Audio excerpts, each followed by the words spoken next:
అంటే మేము చెప్పినట్టు చెప్పు అని చెప్పేసి తీసుకెళ్ళి 164 స్టేట్మెంట్ ఇప్పిస్తున్నారు. ఆ 164 స్టేట్మెంట్ ఆధారంగా కేసు అంటున్నారు. 164 స్టేట్మెంట్ ఆధారం కేసు కట్టడానికి కుదరదు. అది ఒక ప్రాథమికమైనటువంటి ఆధారం కింద తీసుకుని దాని ఎవిడెన్స్ పట్టు రావాలి. లేదా డబ్బులు ఎక్కడ తిన్నారు. ఫర్ ఎగ్జాంపుల్ మొన్నటిదాకా ఏం చెప్పేవాళ్ళు, దాని పేరేంటి, ఋషికొండలో తినేశారు.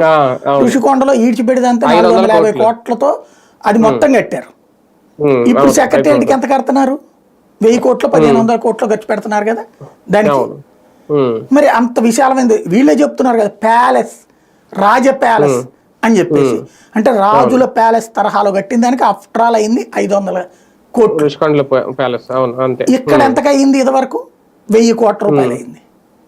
ఏది తాత్కాలికమైనటువంటి నిర్మాణం, తాత్కాలిక భవనాలు అన్ని. మళ్ళీ ఇప్పుడు లెక్క చూస్తే అది ఇంకా అంతకి 4 ఇంతలు అవుతుంది ఖర్చు. మరి అప్పుడు ఇవన్నీ మాటలు చెప్పడానికి బాగుంటాయి, ప్రాక్టికల్గా వచ్చేటప్పుడు కుదరదు. కాబట్టి వీళ్ళు అంత అమాయకంగా ఏం ఆగట్లా. కాకపోతే ఏంటంటే గొంతు మీద నీ పీక మీద కత్తి ఉంటుంది రోయి అని ఒక హెచ్చరిక అధికార పక్షం చేస్తుంది. ప్రతిపక్షం యాజిటేషన్స్ చేయడానికి భయపడే పరిస్థితి అయితే కూడా ప్రభుత్వం తీసుకొచ్చిందా లేదా? ఇప్పుడు నేను అనుకునేదైతే 2 కోణాలు ఉంటుంది.